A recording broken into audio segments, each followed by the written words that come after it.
Hello, everybody. Today we're going to be talking about metabolic math, and we're going to be specifically talking about macronutrition for fat loss.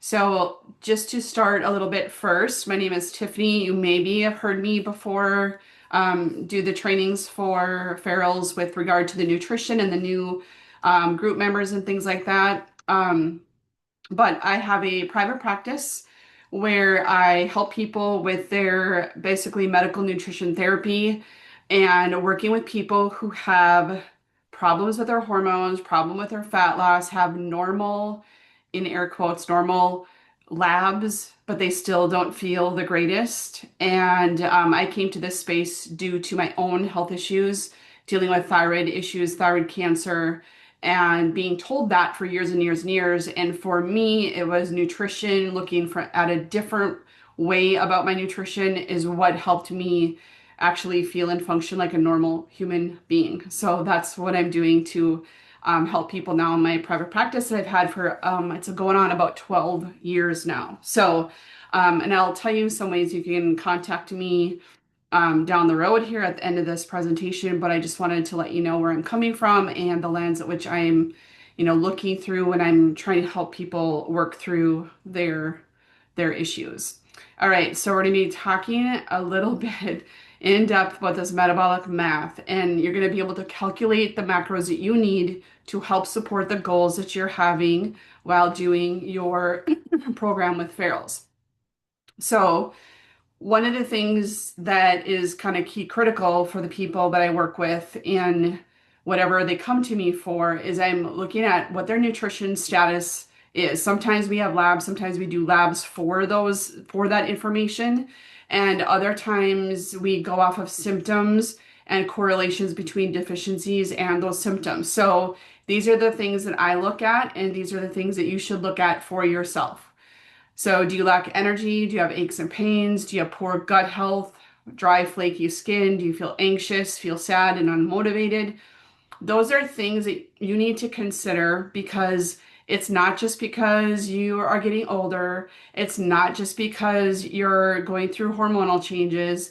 It's not just your normal. Okay. Those are not, they might be normal to you, but they're not um, actually supposed to be happening for you on a regular basis. And so as you embark on, training that's higher intensity, especially, you need to keep these things in mind so you don't keep being depleted with your nutrient status. And that is why this is so important. And also, I should say too, if you have any questions along the way, and don't feel like you can't interrupt, unmute yourself, raise your hand, however you want to do it, and you can ask questions along the way here too. All right, so some things we should talk about with regard to goal setting, and I know you have goals when you're doing, doing these sessions. I don't know if this is a 10-week session or not. I'm not really sure. But a lot of times we start out with these goals, and a lot of times they revolve around weight loss, but we need to look at some of the other things as well. So think about what is it that you want. Maybe, yes, maybe you want to lose a number of pounds, or fat is actually what we're looking at losing. And then how can you get there? And then what gets in your way? You have to factor some of those things in, and you also have to factor some of those symptoms. So I'm just going to give an example of my situation. If I were to have embarked on, and I did, not with Farrell specifically, but back when I was struggling with all my symptoms of thyroid cancer, I got into the gym and I went crazy because I was going to combat what was bothering me. And I thought exercise would do that. I've always loved exercise. So I thought that might, be better, especially if I do it more intense and more often and that kind of stuff. And that actually kind of backfired on me because I wasn't supporting anything else, including the nutrition. I mean, I was eating, but I wasn't eating well for the training that I was doing. And I'm seeing this a lot. I think it happens with men too. I just happen to work with women more often, and women for sure are very much under eating, under fueling their bodies, especially if they have some other condition that's going on that's making them, feel not so great to start. So when we talk about macro nutrition and metabolic math, we need to understand what we're talking about with regard to the food groups. So back in elementary school or high school or whatever, you learned about the different food groups that the USDA gives in the form of it was a pyramid and then it was a side angle pyramid. I think it might be my plate right now. I think I remember in kindergarten, like when I was in kindergarten, I remember it being like a four food groups or five food groups or something like that. And what we need to really think about is the macros, which are the three food groups. There's one extra one we'll talk about in a second, but we have to concentrate on the proteins, the carbohydrates, and the fats.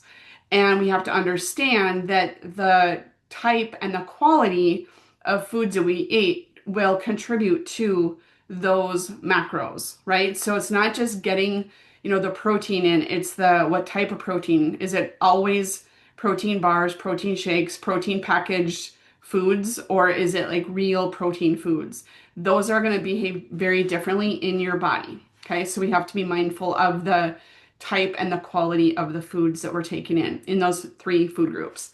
So the other food group that we don't want to focus on, we're not going to try to get a certain number of alcohol grams into your day. I mean, I'm not saying you can't have alcohol, but it isn't going to be really conducive to fat loss goals because of how it acts in your body.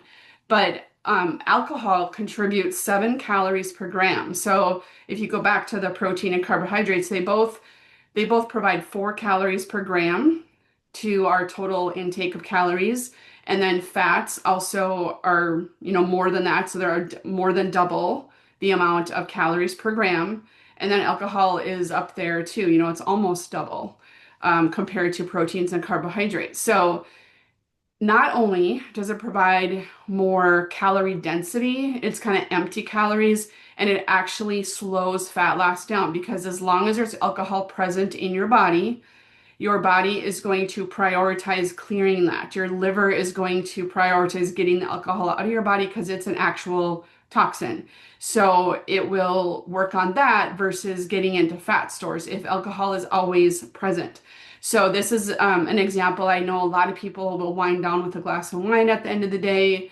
It kind of becomes a habit. And if that's always present, true fat loss just becomes a little clunkier. It's just not a smooth process. So I just wanted to point that out because this is something that I hear pretty regularly. And, one glass of wine shouldn't be that much of an issue, but sometimes it can, depending on where you're at with your health and your goals.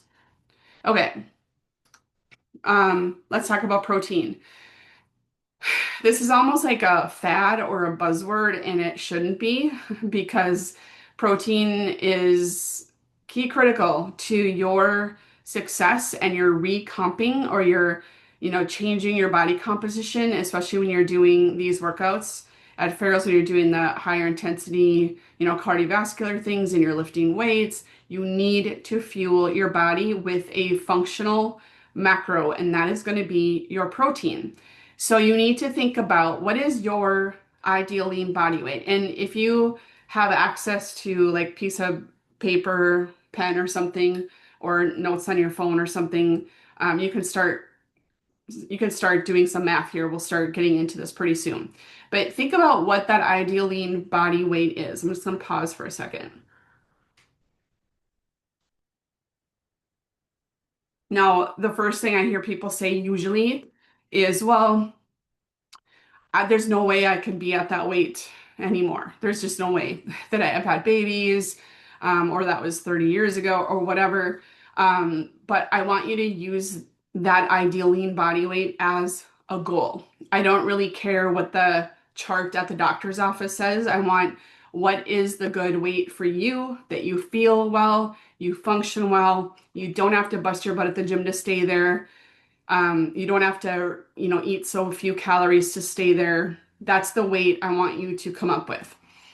If you are at that weight, awesome. We can do some calculations with that too. But I would say that I'm just going to give some ideas. Like, say if you're currently like 180 pounds and you feel like your ideal lean body weight is in that 125 pound or 130 pound range, and that feels like insurmountable to you, That's okay. It doesn't mean you have to get there. It just means we're using that ideal lean body weight as a target and a tool for determining how you should be eating. We have to make adjustments a little bit along the way. These are going to be somewhat of guesstimates, but I want you to think about it from more just as a tool, to have this information as a tool for now. Okay, so it is best to consume minimum of 100 grams protein per day, which is going to be getting at least that 1 gram per pound of ideal lean body weight per day. So again, if you want to weigh 130 pounds and that's where you feel your best, then you're going to want to shoot for getting most days 130 grams of protein. Now, this is, the one caveat here is if you have been diagnosed with some kind of kidney disease or some other condition where you have been told you cannot tolerate more than 30 grams of protein for the entire day, then that's what you have to listen to. Okay, this doesn't substitute for that recommendation. I have worked with a couple people where they can have a max of 50 grams per day because of a kidney disease or something like that. So just be mindful of that. You have to go along with what your doctor's saying for that, not what I'm saying about your goals for recomping your body. All right, so animal protein is really going to be giving you more bang for the buck. I want you to eat plants as well, plant proteins, but they also bring with them a lot of other nutrients in the form, or calories, I should say, in the form of carbohydrates, which are not bad. I'm not demonizing carbohydrates, but if you have poor blood sugar control, that will affect your ability to get into fat stores if fat loss is part of the goal. So choosing the animal protein is going to give you more bang for the buck as far as like getting to that 130 grams of protein or whatever your goal is. And it has a lot of other vitamins in it to help with your stress management and things like that too. So if you want to do animal proteins, you're gonna, of course, with any of these foods, you're gonna want to try the quality, right? Get the quality. Try not to be doing processed packaged, just like pre-packaged things basically. Try to do whole foods more often, batch cooking your protein sources at the beginning of the week, making sure you have ample amounts of protein for your serving, for your lunch, for your dinners, whatever you need to do to make this easy for you. Try to get between 30 and 50 grams at each meal. So that's, again, just depends on your goals. And what you'll notice is you'll start to have better, steady energy, which is a sign that your blood sugar is getting back into control. Your cortisol will then decrease, and then you'll be able to get into fat stores easier. This amount of protein also will help with your skeletal muscle mass, and it'll stimulate protein synthesis, which will help you rebuild and repair those muscles when you're using them at the gym and just doing your day-to-day stuff. You're going to have much better skeletal muscle composition when you're eating enough protein. And I love to recommend that people eat protein kind of in doses. Think of it at least 3 times a day, breakfast, lunch, dinner. If you need a snack in there too, that's great. Add a snack. Avoid, depending on where you are with your blood sugar control and your, if you have metabolic disease and that kind of thing, you might have to start out eating more meals and then start to pare it down. And we want to eat into like a normal window of time. We don't want to eat, all day long from sun up to sundown.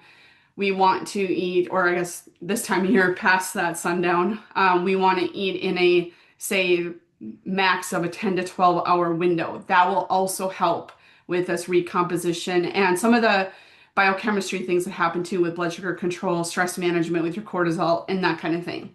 All right, one thing just sort of leads into the other. So I'm going to try to stick really hard with just these macros and really helping you get that figured out. But that is kind of the method to the madness here. Getting the 30 to 50 grams protein at each meal. All right, so like I said, the goal is to eat 3 meals a day. If you need a snack, perfect. The protein and the resistance training that you're doing has a protective effect against fat accumulation. Just consuming proteins burns about 25% more energy than eating carbohydrates and fat. Those are very readily converted and used by the body. Proteins have to be, they have a higher thermic effect, meaning they take more to break down, they take more to utilize. They are our functional building protein. Okay, they do everything in the body. Immune system, muscles, hormones, bones. I mean, they just do everything. So it's very, very important to make sure you're getting the proper amount. Any questions on that? Okay, let's talk carbohydrates. These guys have been demonized, right? I hear people always talking about reducing carbohydrates. If you're dealing with thyroid problems or hormonal imbalance, for sure you've heard you should be keto or carnivore or something like that. I think that those things can be used therapeutically short term. I do think, well, what I do see is that eventually, when you are so eating so few carbohydrates, the body starts to sort of like what I'm trying to say, like downshift. Your metabolism sort of downshifts to compensate, and then you can cause this other metabolic shift that happens, and you can gain weight on fewer calories when you have now downshifted your weight, or your metabolism, because your thyroid is slower, your everything, and then when your thyroid is slower, everything becomes slower, right? So repair of tissues becomes sluggish. People notice their hair becomes thinner, their nails aren't growing as fast, things like that. So we need to make sure we are keeping our metabolism up, eating good quality, again, carbs along with protein. So ideally, if you are pretty metabolically stable and if you are, pretty much at your fighting weight, your ideal lean body weight, you're going to be metabolically stable. So we want those protein and carbs to be at that 1-to-1 ratio. On heavier workout days, I think you can push one or both of those things, the proteins or the carbs. And that's going to be pretty individual. If you're eating tons of veggie carbs, I don't even care if they're starchy veggies, you're going to fulfill, the nutrient status of the carbohydrates you're eating is going to be super important. And if you're eating veggie carbs, even if they're starchy, you are going to feel and function so much better. You will get to see that when you're eating primarily veggie carbs and starchy carbs, you're going to feel better and you're going to see that you're not just gaining all this weight because you're eating carbohydrates. If you are metabolically unstable specifically, or have, you're creeping towards type 2 diabetes, or even you're pre-diabetic, you may have to limit starches and grains, especially the processed, ultra processed foods. You might have to limit that for quite some time. We want you to limit starchy, processed, ultra processed packaged foods anyway, but this would be pretty important for you to get out of the system as much as possible to get yourself into that place where you can handle carbohydrates without it causing a rebound of weight. If you do lose quick, when you go low carb and then you add some back, you gain it right back. That's what we want you to avoid. We have to get into this space where your body is resilient. It can go into fat stores, it can burn carbohydrates or stored carbohydrates, or glycogen it's called. We have to be able to where we can be like a hybrid engine, like a hybrid car engine, and dip into whatever is available without having our body crash or our body store extra weight or whatever it is. We need to be able to be resilient and efficient. And if you are metabolically unstable, have, high blood pressure, significantly overweight, some of the other markers, cholesterol numbers aren't good, things like that, that's a sign that we need to get this stuff back in check. And you might have to reduce carbohydrates temporarily and be very mindful of the type and quality of carbohydrates that you are eating.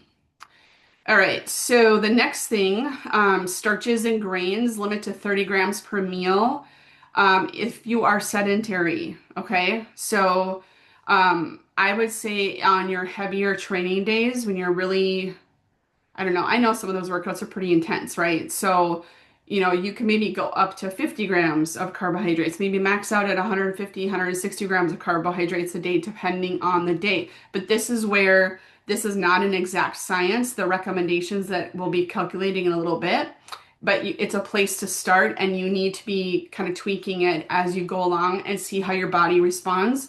But also, how do you feel? You know, if you're losing weight, but you feel like your energy is tanked and you feel weak, that is not a good combination. You know, so we have to do more than just what's happening on the scale. We need to react and respond appropriately. Any questions on carbohydrates? Okay, now we're going to round it out with fat. So you want your proteins, your fats, or your proteins, your carbohydrates, primarily like higher fiber carbohydrates, so real food carbohydrates. And then you're going to round it out with fat because fat is going to be necessary for absorption of a lot of the fat soluble nutrients in those foods, which will help you, not be deficient in the micronutrients that I was talking about at the very beginning. When we are eating highly processed foods or just like the same foods every single day without any variety, our nutrient deficiencies will peak, and if we're not getting good healthy fats, a lot of those nutrients are hard to absorb. So that is like really important for a lot of the other symptoms you may be experiencing, whether it's headaches or energy issues or aches and pains and things like that, are often due to just common nutrient deficiencies that don't show up on standard labs, by the way, but not all the time, but I see it on a regular basis in my practice. So things like butter, coconut oil, olive oil, avocados, homemade dressings, using ghee. They are like the homemade dressings. I know people think, oh my gosh, that sounds complicated. I don't know what to do. But if you just always have some base of a good olive oil, a good balsamic, and then throw in seasonings you like. And if you like, one little tip is good.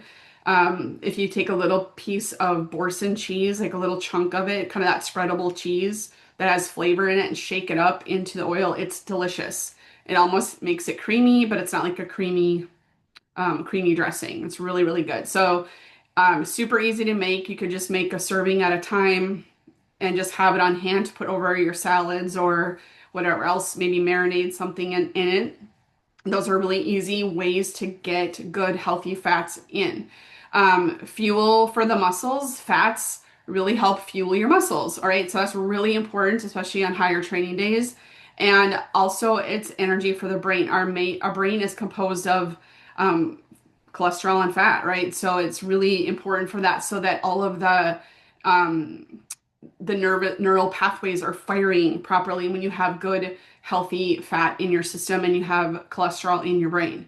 I know that sounds counterintuitive to what people think about cholesterol and fat, but it's actually really important for brain health and the nervous system. Um, just to explain that, so you kind of know what a brain looks like, and all the nerve cells are covered with something called a myelin sheath.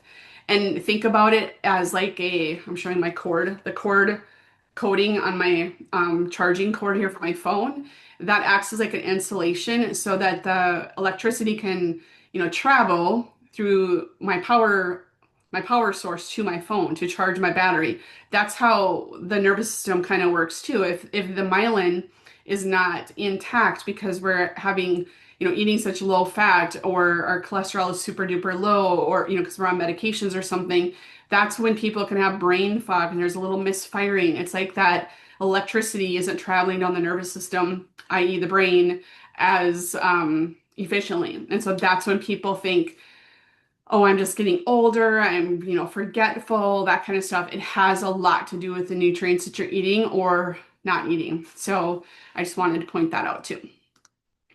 Okay, so let's customize your goals a little bit. Before we start that, does anybody have any questions about anything else I've said? Okay, like I said, if you have a question and I'm not seeing you raise your hand or whatever, just unmute yourself and you can start talking and interrupt me if you need to. Okay, so we're going to customize your goals, and there's things here that you can do. You either want to lose fat, you either want to maintain where you're at, or you want to gain weight. And I would say the gain weight is not as common. Usually I see that with high school boys like that are in sports and stuff. They're always trying to gain weight and they want to do it a healthy way. For most people, it seems like Most people want to lose fat or they want to maintain, but mostly it's lose fat. So you can pick the category that you're in here, and I just have some numbers down below as guidelines. Again, this is not an exact science. It's a place to start. It's a shortcut calculation from a very complicated physiological, like body physiology type of calculations that people make in the labs. This is just shortcutting it. So you can have a place to start and see how you feel.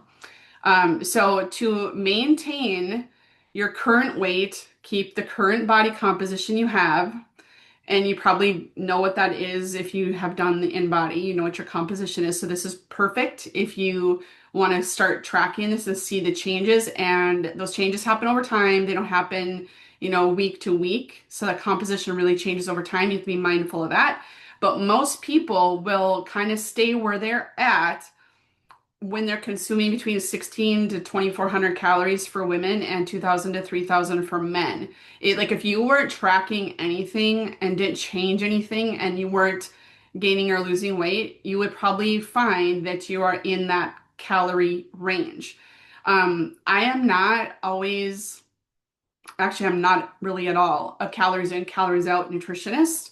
But what I do see mostly, and I saw this in the beginning, that most women seem to be under eating. I was working with someone a couple weeks ago. She wants to lose, I think, like 40 pounds. She's, I think, around 200. She's 5'9" or 10, something like that. And she was tracking her food because I just like, okay, where are you at? What are you doing? Let's look at what you're eating currently. And she found that she was eating about 1,400 calories every day, like on average. And she was beating herself up because she was thinking that was too many calories because she has in her mindset, because of society, basically, that she should be eating more like 1,200 calories to lose the weight. So she's not super active as far as like exercises go, but her body, I mean, she's 5 foot, like I said, 5'9" or 10. And she's very, very strong, and she just needs more calories to function, right? So she is beating herself up for eating too much at 1,400 calories, and she's never going to lose weight on that. Or if she did, it will be to a certain point, and I think that's where she is at. And then people start to gain weight on fewer calories because, again, that metabolism downshifts, which makes that stuff I talked about earlier with the macros and the quality of the macros, the proteins, fats, and fibers, the carbohydrates, has to be higher quality. And you have to go from more, like more common day-to-day standard American diet type of foods to more of a whole food based eating to really optimize what your goals are and help you along the way. Those foods act very different in your body. So basically what I'm saying here, if you look at the stuff at the bottom, if you were to not do anything different and you just tracked your food in like Chronometer or MyFitnessPal or whatever you want to use, and you just tracked everything you're eating, you would find that you're probably falling into that calorie range and your body is not changing. Your body weight's not changing. So that's kind of what we've seen over time. We're going to do an example of someone who is at 140 pounds but wants to be at 125 pounds. So I'm just going to go back here quick. So if you want to talk about that ideal lean body weight, the example I'm using is 125 pounds on the next screen. So in order to get to 125 pounds, if you are not 125 pounds, you would multiply 125 by 12 and by 13. To maintain that weight, that in this example it's 140, you would multiply your 15 and that weight by 15 and 16. The number you're multiplying, this number, equals about the calories that you would need to get to that weight. Okay, so I'm gonna switch screens here again. So if you're 140 pounds, and then we got the wonderful perimenopause that so many people that I'm working with are in right now, makes things even more complicated. But they want to be at 125 pounds. So like they want to lose weight, but again, what we're really talking about is you want to recomp, you want to lose that fat. If you did nothing at 140 pounds as far as reducing or changing the calories or changing the types of foods you're eating, you're probably maintaining somewhere around 2,100 calories. So there's that 140 pounds times 15, which goes, I'm just going to go back here a second. It goes back to this thing for maintaining your weight. Okay. So this person is probably maintaining about 2,100 calories. So if they want to lose that fat and get to 125 pounds, they're going to have to reduce to like 1,680 calories, which is about 20% of the maintenance calories. So if we do the math, the lost calories, 125 with that ideally body weight, times 12 and times 13 right here, that equals a range of 1,500 to 1,625 calories.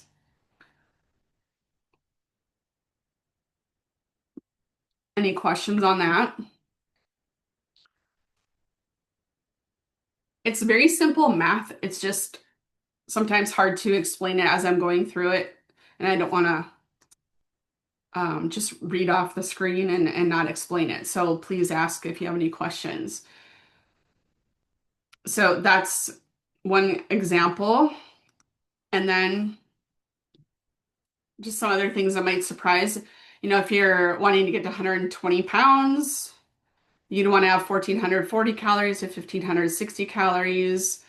And then to maintain 150 pounds, you're going to be eating 2,250 to 2,400 calories.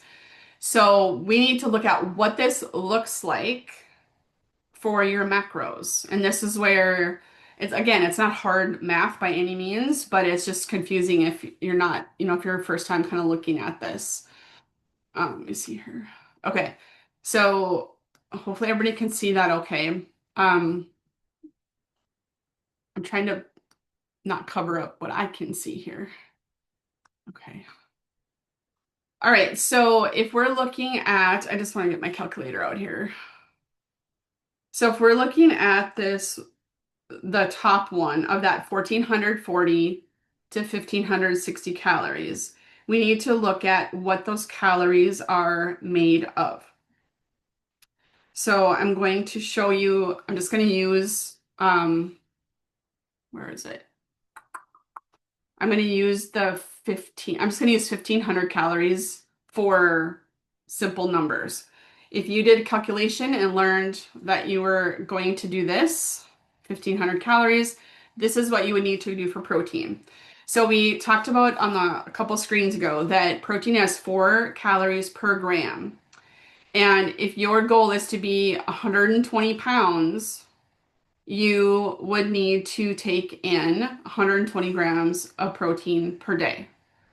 Okay, so because there's 4 calories per gram, we've got 120 times 4, which gives us 480 calories from protein.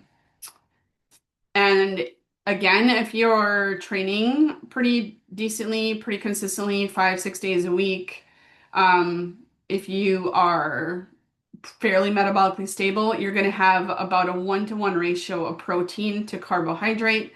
So because they have the same number of calories per gram, you're going to have the same calories total for proteins and carbohydrates. Now, on your more intense days, you could ramp up, like I said before, one or both of those, honestly. You could push to the higher end of calories. This might be a little trial and error for you. So what you would do is figure out your protein calories, your carbohydrate calories based on the number of grams you're supposed to take in. So now we're at 960 calories for the day out of 1,500. So when we have 1,500 calories minus the 960, we end up with this 540 calories remaining for the day that should come from fat. And fat has 9 calories per gram, so that's going to equal 60 grams of fat per day.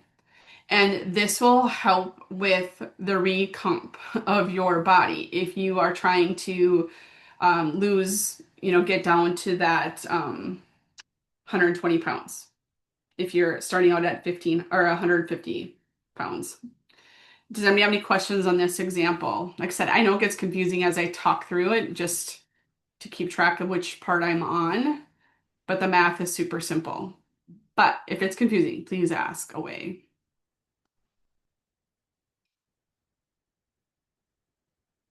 And then I just want to talk about something here about minerals as we go through some things because that's really important for doing those body scans.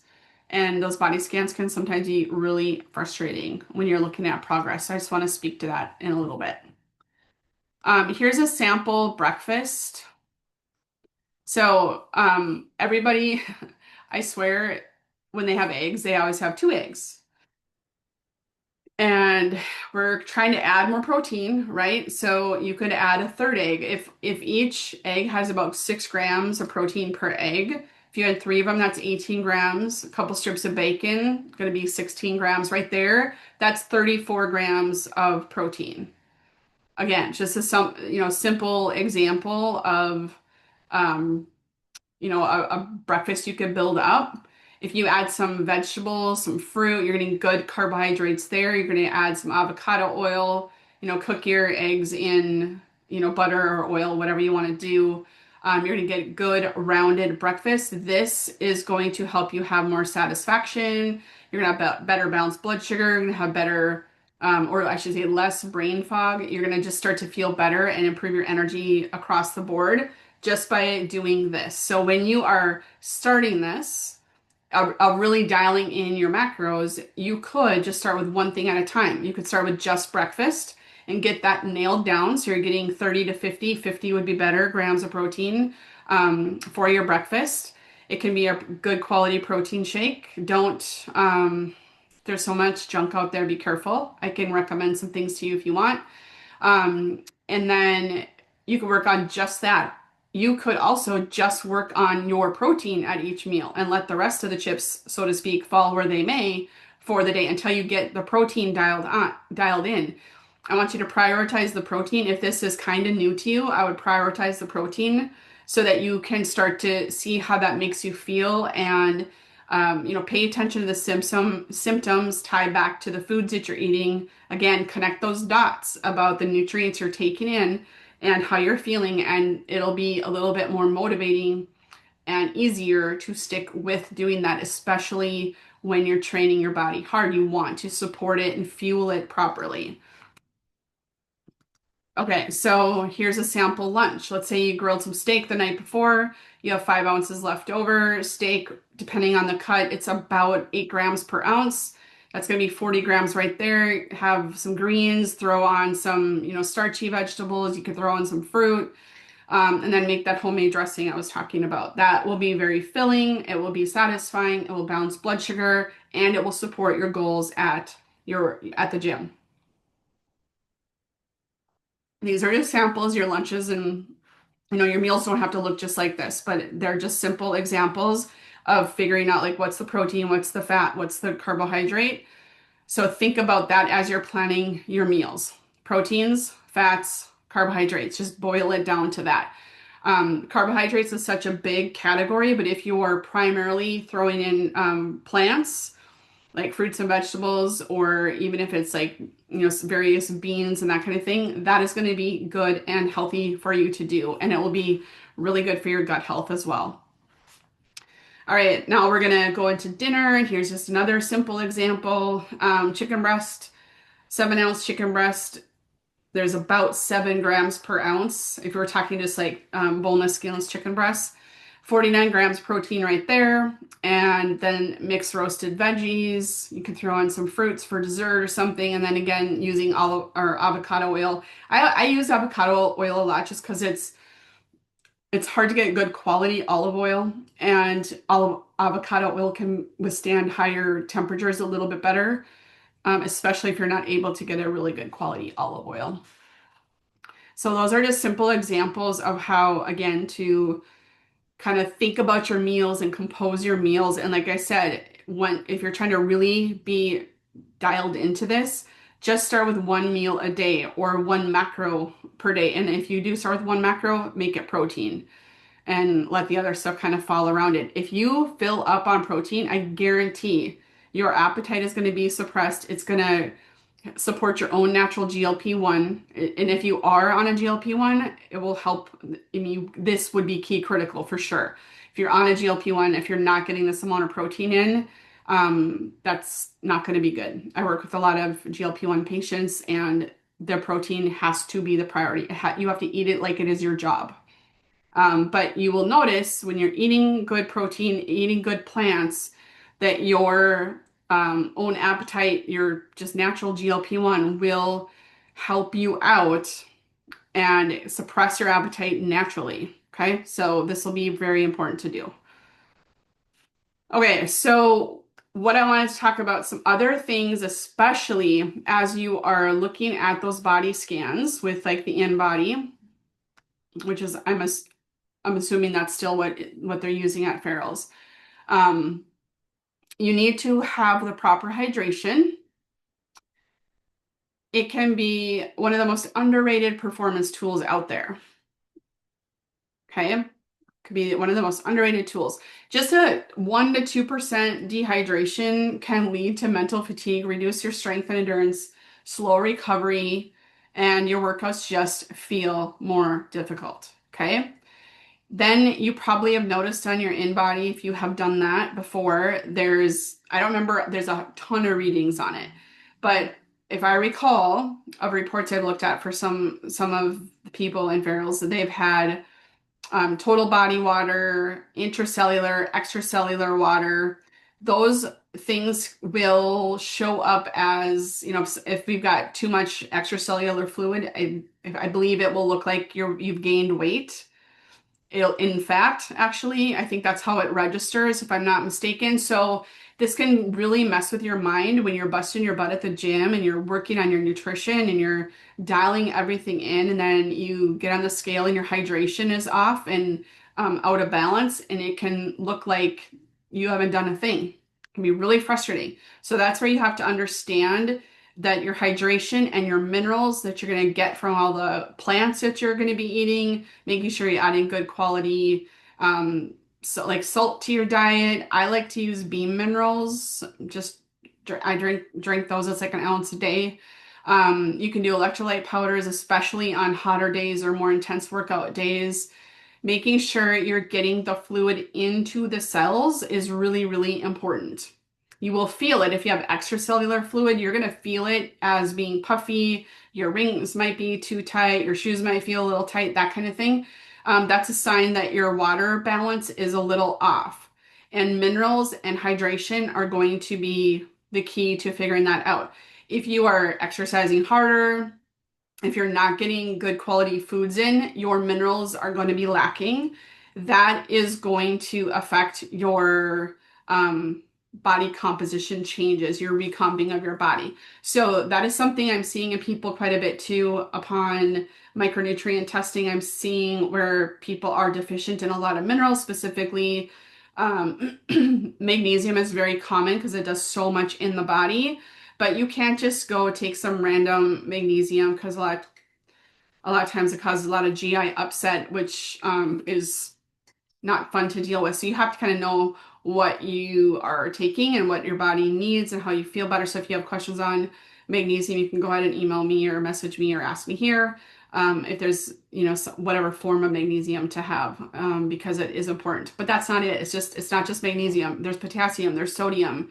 And I know sodium has been cursed, right? That it's going to be detrimental to your health, but we actually need good amounts of sodium in order for all the body processes to work properly. So that's really important. So the more variety of plants that you eat, whole food plants, the more minerals you're going to be getting in your body and the better hydration status you will have.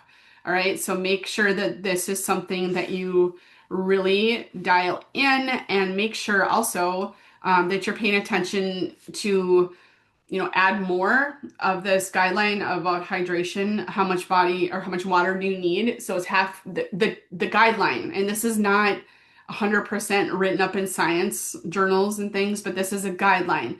It's half your body weight in ounces per day. And if you are exercising more intensely, you're going to add a little bit more. If you are out in the heat, you're going to add more. If you have been sick, you're going to want to have more. So you're going to have to adjust accordingly. Or if you drink tons of caffeine, if you have had, a night out on the town, like with alcohol and things like that, you're going to want to probably add more of the water and also some electrolytes and things like that. So that's what I wanted to say about that. This will only help your body composition in the end. Okay, so what are your next steps? Basically, this is if I'm you, and even if you have tracked your food before, even if you kind of have everything dialed in, like you know where your body likes to sit with how much of eating and things like that. If you have been a chronic dieter, a chronic undereater, you're going to want to slowly add more macros to see how your body responds to it, and you'll probably have better you'll have symptom improvement by eating better and fueling your body more. I want you to kind of look at that too. So find how much protein you're currently eating. So just track for a few days or a couple of weeks, however you want to do. You can just track the protein. I think Chronometer is better than MyFitnessPal, even in the free version of it. I think it's better. I think the database of foods seems to be, I don't know, just seems to be more accurate from what I've seen. And you want to see where you're at. And what I hear a lot of people, especially women, they will think that I'm getting a ton of protein in. I eat protein at every meal. This is no big deal. And then they do the assessment and they're averaging, 60 grams a day. Well, we need 100 minimum. Okay, we need 100 minimum just to maintain the skeletal muscle that you currently have. It does nothing to add muscle or to improve your metabolism at 100 grams, but you need it to maintain it, especially going back to the GLP-1. If you're taking a GLP-1, for sure, you got to get that protein in. So that would be the first thing I would do. Just see where you're at, take the time to do that. Then check where you're at with your hydration. If you did a body comp thing and in-body reading, I don't know how often they do that, if it's once every month or once every 10 weeks. I don't know what it is, but have your baseline and then really work on making sure you're getting the minerals in from your foods. You can add a pinch of sea salt, put lemon lime in your water. You can use an electrolyte powder. Just do stuff like that to make sure you are hydrating and keeping the electrolytes stable in your body. Okay, the most important thing though is to just start with where you're at and make it better. Don't do all the things at one time because it's not sustainable. Okay. The fact that you're jumping into a 10-week program or however long it is, I guess I'm not exactly sure about it at this stage of the game for this group of people. But you are doing a lot. You're juggling that workout and that time. You're taking that time for yourself on top of all the other things you have to do just to do life. So adding a whole new diet or way of thinking about your diet is, another challenge, right? It's another thing to do. So just start with where you're at and make it better. So if it requires you to just focus on breakfast for the next 2 weeks, then do just that. If it means you want to just focus on protein for the next 6 weeks, just do that and see where things land and you can adjust accordingly. You don't have to do all these things, getting the right calories, getting the right carbohydrates. You don't have to do all that all right now, all together. So most people I feel like want to do that and just start doing the right thing or whatever, but it will help you learn about your body and connect the dots a lot better if you kind of do it in a slow rollout of the different things that you're trying to improve in your body. Okay. And this is how you can reach out if you have any questions or want to speak more about like gut health or micronutrient testing, things like that. I guess the little icon doesn't work there, but the Total Health Reset Facebook group, it's a private group. We do trainings in there every week talking about thyroid, hormones, fat loss, stress management, blood sugar, all those types of things. Those are kind of weekly themes we go through. Instagram, actually, my Instagram is Rock Bottom Wellness. I don't use this one anymore. And then my website, and I do cash pay and I take HSA and stuff, but I also take insurance too from various insurance processes, so or insurance plans, and there's more pending. I actually have Aetna Alina that's not updated on here either. So anyway, those are other ways that people work with me too and see if that works for you. If you do need more or want more support, that's just some ways that you can do that. So, any questions?